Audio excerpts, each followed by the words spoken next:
Friends, welcome to my channel solve and learn mathematics. आज की class के अंदर हम सीखेंगे वेरिएबल सेपरेबल मेथड पे हम लोग इसकी वर्ड प्रॉब्लम को कैसे सॉल्व करते हैं। In the last lecture we discuss about the how to solve separable variable question of the differential equation, right. तो आज की क्लास के अंदर हम ये वर्ड प्रॉब्लम सीखेंगे। तो हमारे पास जो क्वेश्चन नंबर 17 है, 18, 19, 20, 21, 22, तो ऑलमोस्ट जो आपके पास क्वेश्चन नंबर 19 से लेकर 22 तक है हमारे पास, वो ऑलमोस्ट क्या है, सेम क्वेश्चन है, सेम प्रोसीजर है इनका। अगर आपको एक भी क्वेश्चन आ गया तो बाकी क्वेश्चन आप इजीली कर सकते हैं। So let discuss the word problem. मैं आपको यहीं पे डिस्कस करके बताती हूँ, क्योंकि हमें तो एक हिंट चाहिए होता है। बेसिकली अगर हमें डिफरेंशियल इक्वेशन फॉर्म हो गई तो उसको सॉल्व करना ईजी रहेगा हमारे पास। तो लेट स्टार्ट। अगर मैं बात करूँ क्वेश्चन नंबर 17 की, अगर हम लोग find the equation of curve passing through the point 0, -2 given that at any point xy on the curve, if the production of the slope of its tangent and y coordinate of the point is equal to the x coordinate of the point। ये आपके पास क्या है, question है ये आपके पास, right. हम लोगों को ये क्वेश्चन सॉल्व करना है, तो कोई प्रॉब्लम नहीं है। आपको सबसे पहले पता होना चाहिए कि स्लोप होता क्या है। स्लोप होता है हमारे पास dy/dx, जिसको आप लोगों ने चैप्टर नंबर जो 6 है हमारे पास, AOD एप्लीकेशन ऑफ डेरिवेटिव, उसके अंदर एक एक्सरसाइज होती थी टेंजेंट एंड नॉर्मल। तो नाउ तो this year it's related, but slope होता है dy/dx, जिसको आपने 11th क्लास के अंदर m से डिनोट किया था, राइट। याद आ गया होगा, स्ट्रेट लाइन हम लोगों ने किया था 11th के अंदर, जिसमें हम लोगों ने स्लोप पे बात की थी। तो डेफिनेटली वही स्लोप है, लेकिन 12th क्लास के अंदर वी हैव कर्व, है ना, अदर देन लीनियर इक्वेशन हमारे पास यहाँ पे कर्व भी है। तो उस केस के अंदर हमारे पास एक कॉमन पॉइंट होना चाहिए कि स्लोप कैसे निकाला जाए। तो एक सिंपल सा होता है कि डेरिवेटिव कर दो, you are easily find how to find the slope. Clear. अब क्वेश्चन में बोला है find the equation of curve passing through the point. एक कर्व है जो इस पॉइंट से आपका पास हो रहा है, given that at any point x y in the curve the product. अब देखो बेटा, आपको यहाँ से रीड करना है, ये इंपॉर्टेंट है हमारे पास। ये वाला जो पॉइंट है वो मैं बताऊंगी कहाँ यूज़ करेंगे हम लोग। इसने बोला है the product of the slope of its tangent. बेटा इसको टेंजेंट ऑफ द स्लोप बोलते हैं। मतलब इसका जो प्रोडक्ट है, मतलब dy/dx, इसका प्रोडक्ट करना है किससे, एंड y कोऑर्डिनेट, मतलब y कोऑर्डिनेट का is equal to x coordinate of the point. मतलब ये हमारे पास चीज़ है। तो इसको सिंपली आप क्या करेंगे, y dy करेंगे और यहाँ पे क्या आ जाएगा, x dx आ जाएगा। दोनों को आप सॉल्व कर लोगे, सॉल्व करोगे तो y²/2, यहाँ पे आ गया x²/2, मैंने बोला था c। अब देखो बच्चों, ये जितनी भी वर्ड प्रॉब्लम है ये सब आपकी जो है वो पर्टिकुलर सॉल्यूशन की वर्ड प्रॉब्लम है। अब आप बोलेंगे कि मैम ये 0, -2 क्यों दे रखा है। बेटा ये एक आपके पास कर्व की इक्वेशन आ गई अकॉर्डिंग टू द क्वेश्चन, है ना। अब ये कह रहा है ये कर्व इस पॉइंट से पास हो रहा है 0, 2। एक चीज हमेशा याद रखना, अगर कोई कर्व आपका किसी पॉइंट से पास होता है, इसका मतलब एक बार ये वैल्यू किसकी हो जाती है, एक्स और वाई को सेटिस्फाइड करेगी। तो आपको ज़्यादा दिमाग नहीं लगाना है। आपको ये जो x और y है, इन दोनों की वैल्यू, x की वैल्यू क्या रखी है यहाँ पर हमारे पास, x कितना आ गया, 0 आ गया, और जो y है वो कितना है, -2। जब आप यहाँ पे रखेंगे तो आप किसकी वैल्यू निकल जाएगी, c। तो बेटा c की वैल्यू निकलने के बाद सब्स्टिट्यूट करेंगे, आंसर आपके सामने होगा। तो इस तरीके से हम इसको आंसर निकाल सकते हैं। अब जैसे हम लोग सेकेंड नंबर क्वेश्चन अगर हम डिस्कस करें यहाँ पर, तो सेकेंड नंबर क्वेश्चन को मैं डिस्कस करती हूँ, आप रीड करें। क्या है हमारे पास question number 18, at any point x, y of the curve आपके पास दे रखा है, and the slope of tangent is twice the slope of the line segment joining the point of contact -4, -3।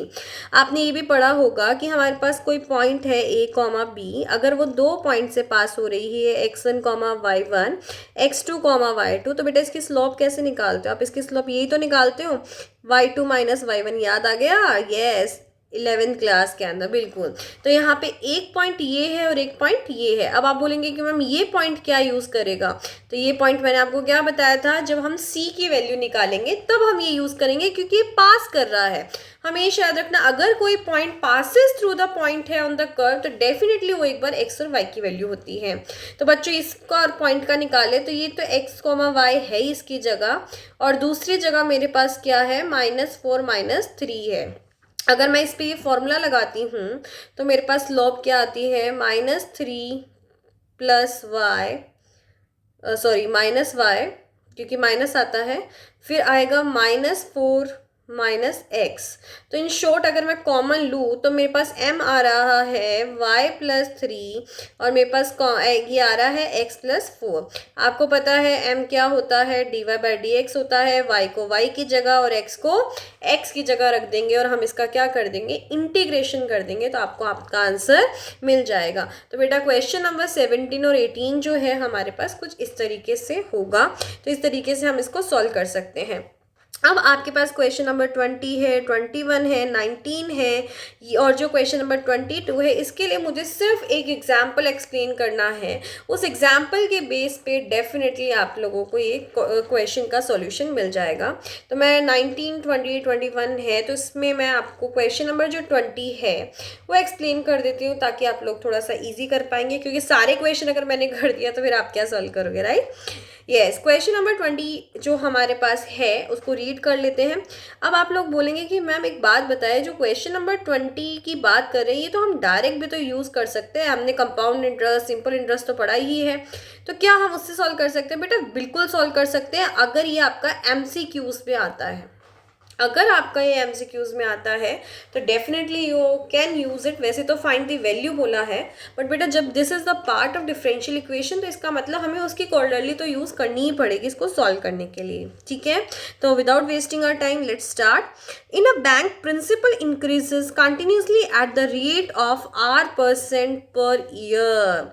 इसने बोला है प्रिंसिपल जो है वो इंक्रीज हो रहा है मेरा कंटिन्यूसली R% से। बेटा जब किसी में भी इंक्रीज होता है, वो हमेशा एक चीज़ बताओ, हम आज बैंक गए हैं, बैंक के अंदर मैंने 100 रुपीज़ ना डिपॉजिट करा दी, तो क्या मुझे हैंड टू हैंड 100 का डबल दे देगा क्या? वो नहीं, आफ्टर अ फिक्स टाइम, एक टाइम पीरियड के बाद ही तो हमें वो अमाउंट इंक्रीज मिलेगी। इसका मतलब उसकी प्रिंसिपल में चेंज किसके रिस्पेक्ट में होगा? टाइम के रिस्पेक्ट में होगा। तो यहाँ पर अगर मैं बात करूँ तो ये हो गया dp/dt जो है वो आपके पास क्या हो गया, यहाँ पे कंटिन्यूसली इंक्रीज हो रहा है R%, मतलब R% ऑफ P हो गया हमारे पास। प्रिंसिपल का ही R% हो रहा होगा डेफिनेटली, और तो कहाँ से होगा हमारे पास। क्लियर हो गया ये वाली चीज़, ठीक है।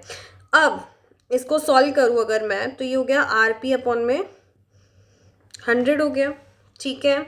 अब इसको सॉल्व करना है हम लोगों को, डेफिनेटली करेंगे, P की तरफ आएगा, तो बेटा ये क्या हो गया, dp/d R/100, ये dt हो गया। इंटीग्रेशन कर दो, दोनों का इंटीग्रेशन किया तो आपके पास क्या आया, log p इक्वल में RT/100 प्लस में c आ गया। ये आपकी क्या आ गई बेटा, इक्वेशन नंबर 1 आ गई।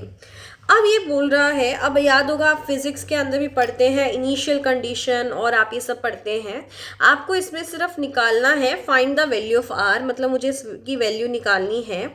तो आपको एक कंडीशन दे रखी है, find the if 100 rupees double itself in 10 years. अगर 100 रुपीज़ 10 ईयर्स में डबल हो जाते हैं तो R आपका कितना हुआ। एक चीज़ बताए, अगर मैं यहाँ पे इनिशियल कंडीशन लेती हूँ, ठीक है, अब ध्यान से देखना, मेरे पास log p equal to RT/ में क्या आया, 100 आया, प्लस में c आया। क्लियर। अगर मैं इनिशियल की बात करूँ यहाँ पर, इनिशियल में तो प्रिंसिपल तो मेरा 100 था, और टाइम क्या था मेरे पास, 0 था या नहीं था, 0 था। आपने जब स्टार्टिंग में बैंक गए तो ऐसा थोड़ा ना है कि 1 साल ही हो गया, टाइम तो उस वक्त 0 ही था ना। तो इससे अगर मैं इस फर्स्ट नंबर इक्वेशन में सब्स्टिट्यूट करती हूँ तो मेरे पास c की वैल्यू कितनी आ गई, log 100 आ गया। अब इसको वापस इसमें पुट कर देंगे, बिल्कुल करेंगे, तो ये मेरे पास आ गया log p equal to RT/100 plus में log 100 आ गया। आ गया। अब ये बोल रहा है फाइनल कंडीशन, फाइनल के अंदर आपको 100 रुपीज़ का क्या मिला, 200 रुपीज़ मिला। तो बेटा ये फाइनल सिचुएशन में क्या हुआ, प्रिंसिपल आपको 200 मिला, तब टाइम कितना हो चुका था, 10 ईयर्स हो चुका था। डेफिनेटली हम ये p और इसकी टाइम की वैल्यू जो है इसमें सब्स्टिट्यूट करेंगे। तो सब्स्टिट्यूट करेंगे तो आपके पास क्या आएगा, ये यही तो आएगा, log 200 equal to 10r/100 plus में कितना आ गया, log 100 आ गया। log की प्रॉपर्टी आप जानते हैं, ये हो जाएगा हमारे पास log 2, ये 10 से 10 कट जाएगा, 10 इधर आ जाएगा, दिस इज r। ये log e/2 है और इसने log e/2 की वैल्यू दी है, कितनी दी है बेटा, 0.6931 दिया है। इसका मतलब r आपका 6.9% इंटरेस्ट रेट हो गया, जो 10 साल में इसको क्या कर देगा, डबल कर देगा। बिल्कुल ऐसी तरह बेटा 21 नंबर क्वेश्चन के अंदर 5% दे रखा है, तो आर की वैल्यू दे रखी है। अब इसने 1000 रुपीज़ आपको प्रिंसिपल दे रखा है इनिशियल कंडीशन पे, और 10 साल के बाद पूछ रहा है कितना अमाउंट हो जाएगा, इसका मतलब प्रिंसिपल कैलकुलेट करना है। Same volume of the spherical balloon है, तो ये भी एज इट इज़ रहेगा कि आपकी जो वॉल्यूम है dv/dt है वो क्या है, कॉन्स्टेंट, मतलब आपका एक कांस्टेंट रेट से क्या हो रहा है, ये चेंज हो रहा है। तो ये भी आपका जो है dv/dt का रिलेशन। तो इस तरीके से हम लोग सारे क्वेश्चन सॉल्व कर सकते हैं। आई होप आपको ये वर्ड प्रॉब्लम क्लियर हो गई होगी। फिर भी कोई डाउट है you can comment in the comment box. हाँ, सारे क्वेश्चन मैं कभी भी नहीं करवाऊंगी, क्योंकि अगर मैंने सारे क्वेश्चन कराए तो आपने क्या सीखा। हाँ डेफिनेटली अगर आपको कहीं प्रॉब्लम आती है तो आप कमेंट बॉक्स में कमेंट करिए, मैं डेफिनेटली उसको देखूंगी और आपको तुरंत ही आपका सॉल्यूशन मिल जाएगा। Thank you. मिलते हैं अब नेक्स्ट वीडियो के अंदर, जिसके अंदर मैं आप लोगों को होमोजीनियस मेथड सिखाऊंगी।